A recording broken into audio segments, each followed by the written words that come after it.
Assalamu alaikum. Dear students, today the chapter which I shall discuss, this chapter is about women. That is the 30th chapter from your book. In this chapter, the dignity of women is described, is discussed. In this chapter, before going through the status of women in Islam, we must understand when our Sharia, Islamic Sharia, our Sharia, that means Prophet Sallallahu Alaihi Wasallam, the Sharia which was prescribed by Prophet Sallallahu Alaihi Wasallam, this Sharia came into existence. Before this, how the condition of world was. I will give you a glimpse of the condition of the world at that time. First of all, we shall discuss women in medieval times. That means in the Middle Ages, how the situation was. That means before the existence of Prophet Sallallahu Alaihi Wasallam, Roman Empire was one of the superpowers in the world, and in this, and Roman Empire was ruled by Christian people, and due to this, in Christian mythology, we believe that Christian people believe that somehow it is similar to our Islam, not fully, but some portions of Christian mythology is quite equal to Islam. They also believe that Adam alayhi salam was one of the persons of heaven, and whenever, that means he was blessed with different blessings of different bounties of heaven, and one time whenever he was roaming here and there, he was whispered by Iblis, and he ate a fruit, and afterwards he was thrown out of Jannah. Somehow this story is similar to Islam, but in this case they believe that Adam alayhi salam was not first whispered by Iblis. His wife Hawa alayhi salam was instigated by Iblis, and she instigated Adam alayhi salam, and afterwards Adam alayhi salam ate the fruit. They believe that ate the fruit, and ultimately he was thrown out of Jannah. Adam alayhi salam ate the fruit. Adam alayhi salam ate the fruit, and afterwards he was sent to this world. We believe this. We believe that Adam alayhi salam ate the fruit, and afterwards he was sent to the world. But for eating his fruit, his step was slipped. His steps were slipped, and afterwards he repented also. We believe that. We the Muslims believe that. But the Christian mythology, according to the Christian mythology, Hawa alayhi salam was responsible for the suspension, for the rejection of, for the suspension of Adam alayhi salam from Jannah.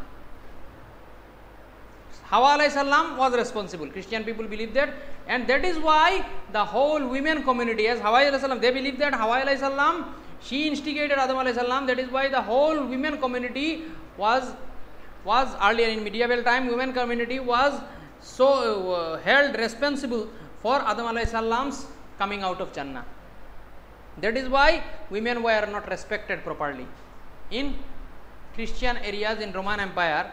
And in Asia, we know that in India, earlier times, whenever a person, a lady, whenever she used to become widow, at that time she was also cremated along with her husband. Whenever her husband's dead body was burnt, at that time she was also thrown into this cremation.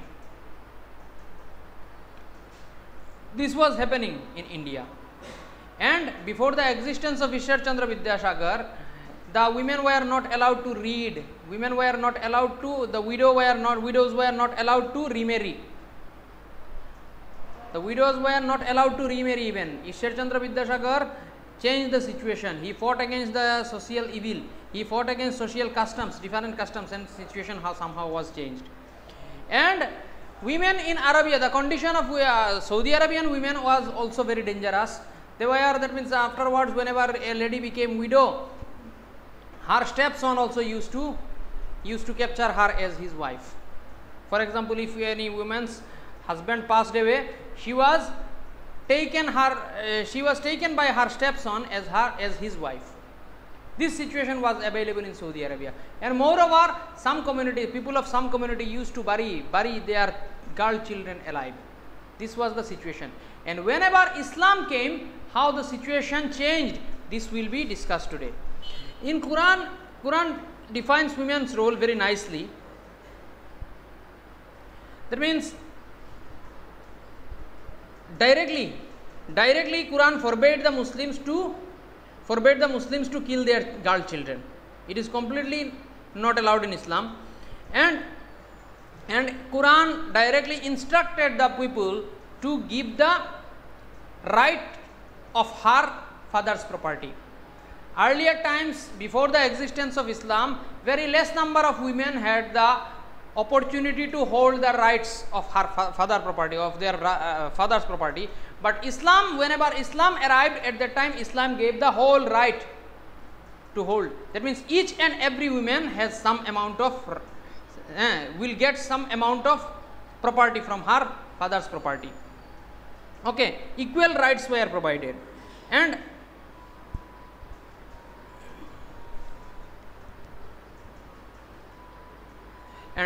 also the Muslim man, we know that Muslim man has the right to divorce his wife, but divorce is not fully encouraged. It is criticized. It is considered as one of the lowest allowed works in Islam. It is allowed, but it is the least. No virtues will be got. It is not. It is, that means unnecessarily, if one gives divorce, he will be cursed. He will be sinful. If anyone unnecessarily gives divorce, he will be a sinful person. And if necessity arises, this is another matter. And women has also the same right. She directly cannot give the divorce, but she can seek khula if she does not like her husband. For example, after marrying, it is allowed. It is given from the Quran. It is given. And whenever she got married, afterwards, if she does not like the husband, she may seek the khula from her husband. Seek the khula, that means she can seek the divorce from her husband. This is called khula. Okay. And what are the roles of women in the society? It is different roles of women. That means we often see that Muslim man has some rules. Each and every man has some roles. But in case of women, that means we cannot see their roles, but they have also rules. For example, I am a person, a job holder person. I am maintaining my family by doing my job. I am earning money, etc., etc. What is the role of my wife? Apparently we cannot see, but inside the home, she is maintaining the whole home. Whenever I come to school, at that time she feeds me. She cooks the food. She prepares the food. Afterwards, I take bath. I keep my cloth. She washes that. She sends me to the school. Whenever I keep my child at my home, she takes care of him. She takes care of him. She looks after him. Afterwards, whenever I goes home, at that time once again she arranges my food. She gives me food. So this is her role. Her role is not minor. Whatever I am earning, whatever our husbands are earning, 50% contribution, we can see the 50% contribution goes to their wives. Housewives, they are not considered as, that means along with, if we compare them with job holder women, if we compare this if we compare the housewives with job holder women, we can see that apparently we can see that the housewives do not have much roles, but housewives also have roles. They look after their children. They are bringing their children up. They are nourishing their children. Is it not roles? So this is different. Our men's role and women's role are different, but these are complementary to each other. That means I am doing my duty, 50% duty I am doing, she is doing her duty, and by joining these two duties, our duty is becoming 100%. Okay, so different roles we have. She is maintaining, wives are maintaining the house, inside the house, and husbands are maintaining outside of the house. So these roles are different. For example, in a school, what we do? The social studies teacher, he teaches social study, English teacher teaches English, Bengali teacher teaches Bengali, and whenever we join these all subjects, at that time a whole result comes out. doesn't it? A whole result comes out. So this is, the roles are different, but contemporary, complementary roles. Then after that a question may also arise, who is superior then? Who is superior then, man or women? No, both are equal. For example, in some portions they are superior to us, in some portions we are superior to them. I hope you have understood. For example, two persons A and B both got as a whole in all subjects, counting all counting the marks of all subjects, both got 100. As a whole they are equal, but in some subjects A got more than B and B got more than, in some subjects B got more than A. But whenever as a whole we counted their subjects marks, total, grand total we have brought out, at that time we found that as a whole they have got same marks, 100, 100. In English A got more than B, in Bengali B got more than A. So as a whole we can say whenever rank will be given, at that time the same rank will be given to both of them. I hope you have understood. In the same way, women and men both are same. In some portions women have greater roles. For example, in case of respect, the child should give 3 times greater respect than that of his father to his mother. The child should give the respect to his mother 3 times greater than that of his father. Okay, once one companion, one of the companions of Prophet Sallallahu Alaihi Wasallam came to him. You know this hadith, this is very famous hadith. After Allah and Allah's Rasul, whom should I give respect more? Prophet Sallallahu Alaihi Wasallam said, your mother. Then he said, then whom? Then Prophet Sallallahu Alaihi Wasallam once again said, your mother. Then he is asked, once again, then whom? Prophet Sallallahu Alaihi Wasallam once again replied, your mother. Then he asked once again, then who? Whom? Prophet Sallallahu Alaihi Wasallam said, your father. That means in this case the women have 3 times greater respect than that of a man. So like this, in many cases, in some cases fathers have more respect. Fathers have, that means men have more respect. For example, who will be the head of the family? Definitely a man, because he will maintain outside of the family. In some portions of inside he will be looking after, but most of the part he will be looking after. He should be the leader of the family, but he must take the suggestions from his wife. He must take the suggestions from his wife. Without taking any suggestion, if he does anything, the things will not be right and many problems will occur in the family. Okay, with maintaining suggestions, taking suggestions, whenever we take any decision, this decision will be blessed decision. So that's why we have to look after this. Okay, now let's come to marriage. And Islam made very easy. Islam has made the marriage very easy thing. But nowadays we have made the marriage very tough thing for. If anybody wants to get married, first of all he has to earn much money. He has to save his money. Afterwards, a big party should be arranged. Otherwise, we will be poking him repeatedly, saying repeatedly that when are you giving me the party, etc., etc. Many things, and he has to feed his relatives, etc., etc. These things are not mandatory. Yeah, a man must give walima, but walima does not mean that a whole cow will be slaughtered, or a whole buffalo will be slaughtered, or a whole big 100 or 10, 20 this number of goats should be slaughtered. Not this type of walima should be done. A one goat is enough. Okay, and marriage is very easy. We are making the marriage tough, and we are making the zina, fornication, adultery very easy nowadays. Nowadays, haram relations are being created in campuses. Why? Because at the time, whenever the time of marriage is coming, at that time, the physical desire is also growing. That is why women, the girls are getting involved in haram relationship. Boys are also getting involved in the same haram relationship. So if we make the marriage very easy, automatically that intention to go to bad relationship will not arise in our mind. Whatever we will be looking for in other girls or other boys, in other gender people, the same thing we will get in our wives, our husbands. I hope you have understood. So, if we make the marriage very easy, automatically most of the young generation people, most of the young generation youngsters, they will get married, and afterwards no haram relationship will be created. So, we should make the marriage very easy. Mahar. And dignity of women, mahar is very important.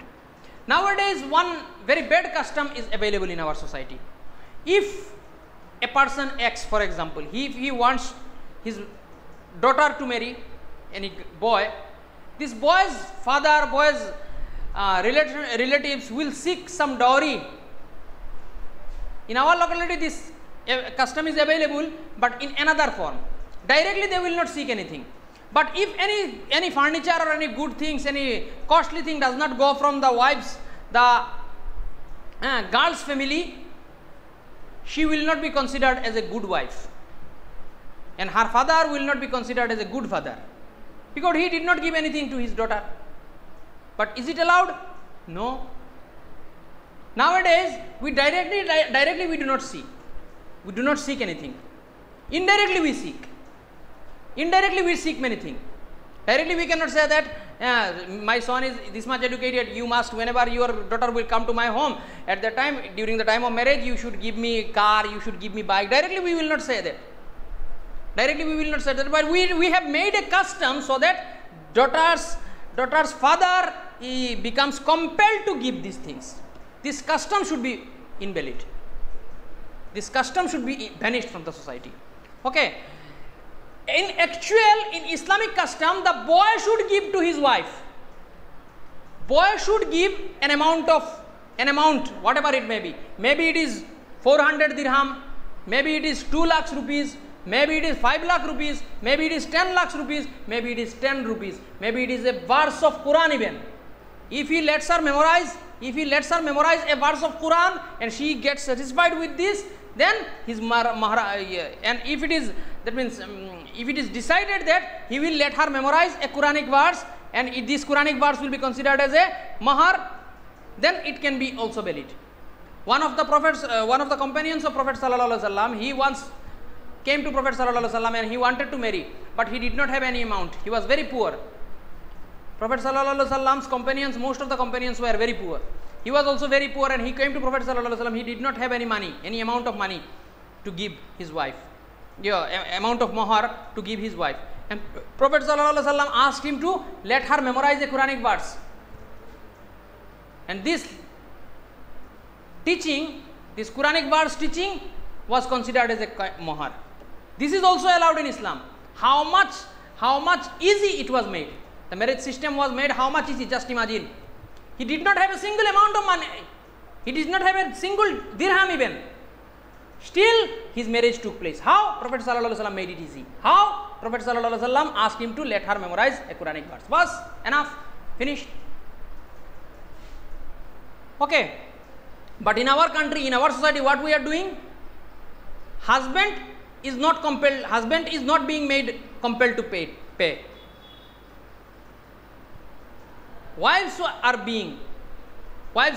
Fathers are being made compelled to give this dowry, and dowry is not allowed in Islam. It is haram, completely haram.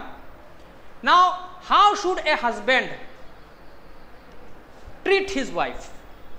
In one hadith it is said clearly, Prophet sallallahu alaihi wasallam said that the best person among you is the best person among you is the person who is the best before his wife.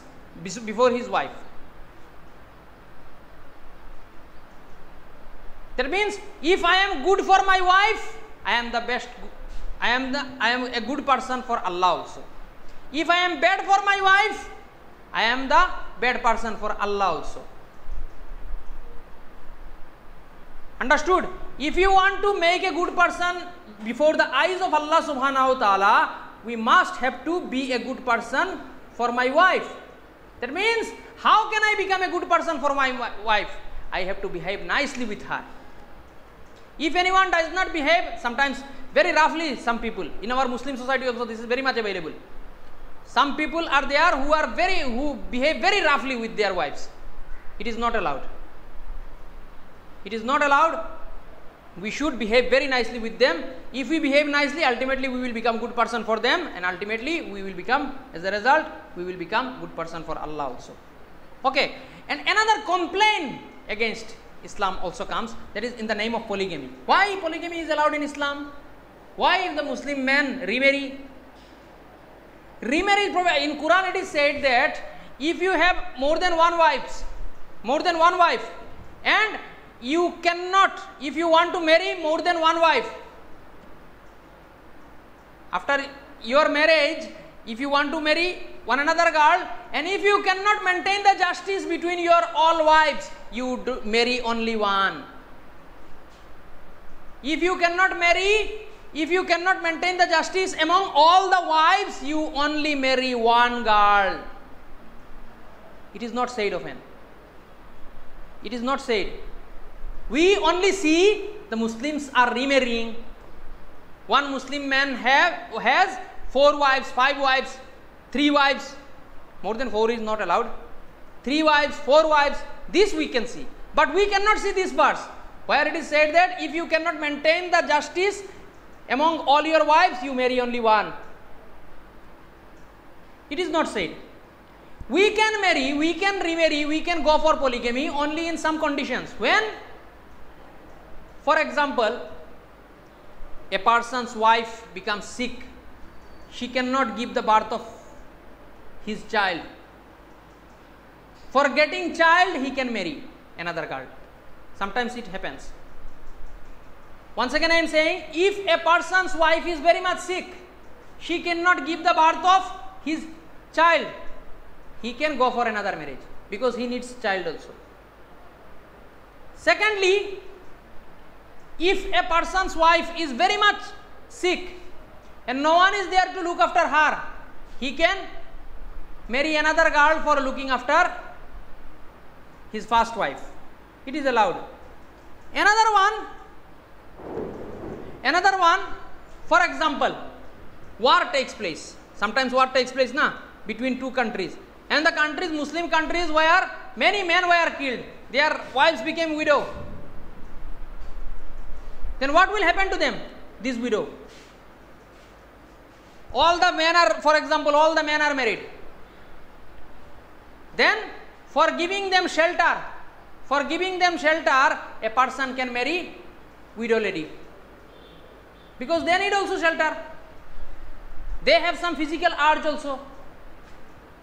So that is why a person, we cannot send them to brothel, we cannot send them to market. Whenever they will become widow, sometimes they become helpless also. Where should I send these helpless ladies?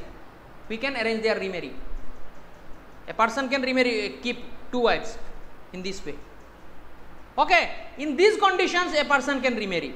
And divorce, another complaint against Islam comes in the form of divorce. Divorce is a way to dissolve the marriage whenever situation becomes uncontrolled. When the dispute between husband and wife goes out of the limit, sometimes it happens, goes out of the limit, and it becomes impossible for any of the person of the society to dissolve this dispute.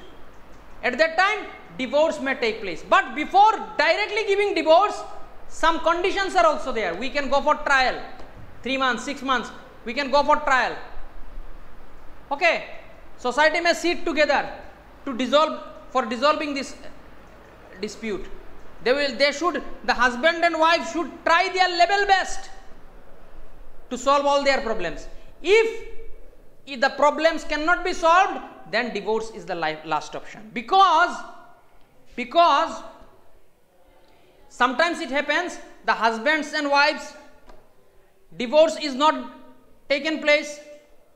That is why their dispute is increasing, and afterwards, out of anger, a husband may kill his wife, or a wife may kill her husband.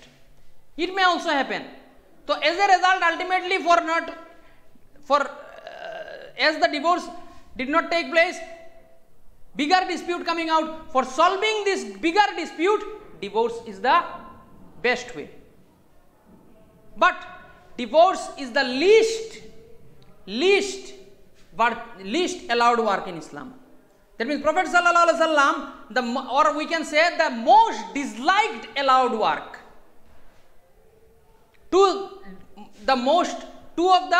One of the most disliked allowed works is divorce. One is begging, one is divorce. If situation goes out of control, if I cannot control my hunger, I can go for begging. I can seek money, I can beg. If situation goes out of control, I can go for divorce. But may Allah save us from this type of disputes. May all of us get good husband and good wives. Okay, so this is the whole concept of women in Islam. If you have any question regarding this chapter, you may ask me. Inshallah, I shall be replying you. That's all for today. Assalamu alaikum.